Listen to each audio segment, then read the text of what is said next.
강태훈입니다. 오늘 말씀드릴 발표 주제는 블로그입니다. 되게 많은 분들이 블로그를 운영하고 계신다고 알고 있어요. 요즘에는 개발자라면 선택이 아니라 필수적으로 다들 하나씩 블로그를 운영하는 것 같습니다. 그런 의미에서 오늘은 특히 여러 블로그들 중에서도 Git 블로그에 대해 말씀드리려고 합니다.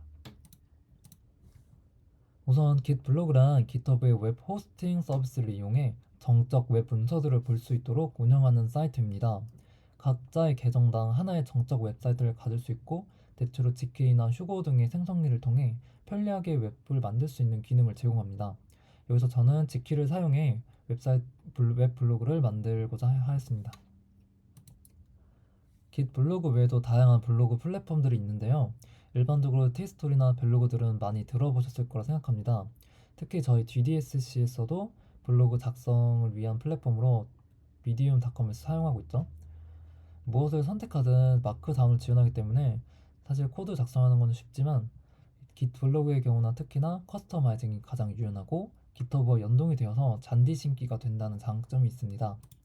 다만 초기 세팅이 번거롭다는 점을 좀 고려해야 되는데요. 개발자가 아니라면 낮은 접근성도 부분도 있기 때문에 이번 발표를 통해 Git 블로그를 만드는 기본적인 방법과 유의사항 혹은 추가로 붙일 만한 여러 가지 기술들에 대해 소개시켜 드리려고 합니다. 우선 첫 번째로 블로그에 올릴 레포지토리를 형성합니다. 단 여기서 자신의 이름 뒤에 github.io라는 고유의 이름을 붙여 레포지토리를 만들어야 합니다.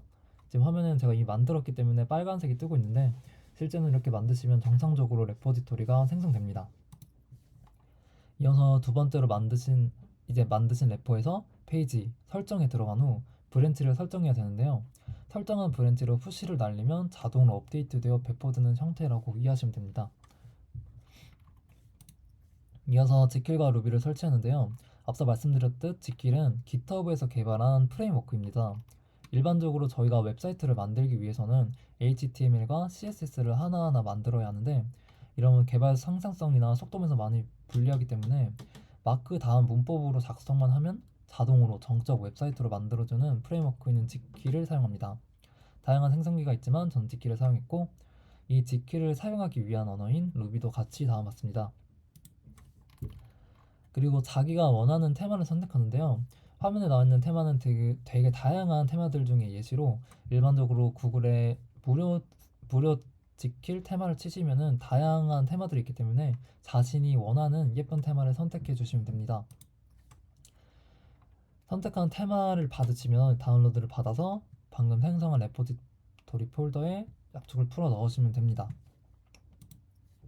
기본적으로 처음 압축을 풀면 나오는 설정 파일인데요. 각 테마마다 설정하는 파일이 다 달라서 우선 화면에 보이는 것은 미니멀 미스테이크 테마 기준으로 설명을 드리도록 하겠습니다. 간단하게 테마의 스킨이나 언어, 이름이나 블로그 메인 표지나 댓글 플랫폼 같은 다양한 설정을 할 수 있고요. 세팅 후에는 그림처럼 마크 다운 문법을 통해 글 작성을 시작합니다. 마크다운이 익숙하지 않다면 노션에 글을 쓰고 복사 붙여넣기를 통해 글을 옮기는 방법도 추천드립니다. 방금 말씀드렸던 마크다운 문법으로 글을 올렸을 때 실제 나오는 페이지입니다. 코틀린에 대한 블로그 내용인데 잘 나와 있는 걸 볼 수 있죠. 그리고 모니터링 기능을 붙여야 하는데요. Git 블로그 자체의 초기 세팅이 번거로운 이유도 이러한 이유 때문입니다. 기본적으로 다른 블로그에서 지원하는 모니터링 정보를 확인할 수 없기 때문에 구글에서 제공하는 구글 애널리스틱을 사용해 웹사이트에 대한 정보를 분석해야 합니다. 화면처럼 사용자, 참여 시간이나 트래픽률, 또 머무는 페이지나 유입 경로들에 대한 정보를 구글 애널리스틱을 통한 웹상에서 쉽게 확인할 수 있습니다. 설정 과정은 되게 간단한데요. 홈페이지에 들어와서 자신의 Git 블로그 주소를 넣고 스트림을 만들고 생성된 고유 추적 ID 값을 블로그 설정 내에 등록하면 됩니다. 이어서 검색 엔진 등록입니다. 글을 아무리 작성해도 다른 사람들이 들어오지 않으면 개인 메모장에 불과하겠죠. 기본적으로 네이버나 다음, 특정 플랫폼에 대한 설정이 각각 따로 필요하다고 알고 있지만 우선 구글 엔진 노출 방법에 대해 말씀드리겠습니다. 마찬가지로 홈페이지에 들어가서 시작하기 누릅니다.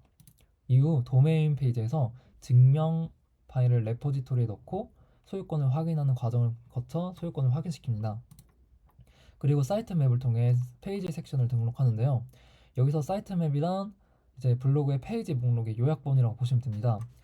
제가 사용했던 미니멀 미스텍 테마에서는 웹상에서 자동으로 제공하고 있었기 때문에 해당 새 사이트 맵 추가에 해당 URL을 넣으면 됐고, 필요에 따라 직접 만들기도 해야 된다고 알고 있습니다.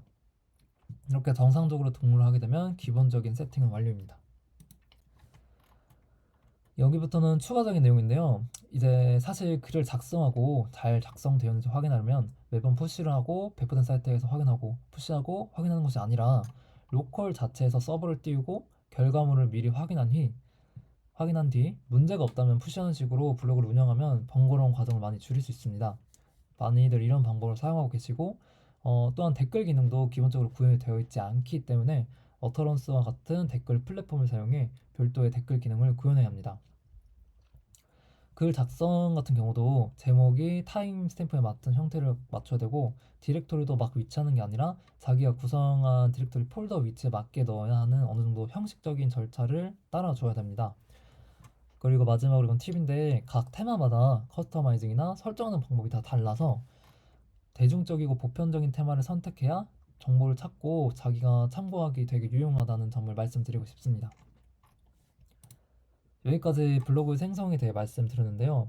사실 과정 자체가 되게 번거롭고 복잡한 것이 사실입니다. 그럼에도 블로그를 만들어야 하는 이유는 우선 GDSC에서 글 작성해 보신 분들도 겪으셨겠지만 자기가 공부한 내용을 글로 다시 작성하고 정리하고 복습하는 시간이 개인에게도 되게 도움이 많이 되고, 기술 블로그 자체가 요즘에는 하나의 포트폴리오로서 향후 취업을 할 때도 도움이 충분히 될 수 있기 때문에 아직 블로그가 없으신 분들이라면 이번 기회에 블로그가 아니더라도 블로그를 통해 글을 작성하는 습관을 가지시기를 적극적으로 권장합니다. 이상으로 발표 마치겠습니다. 감사합니다.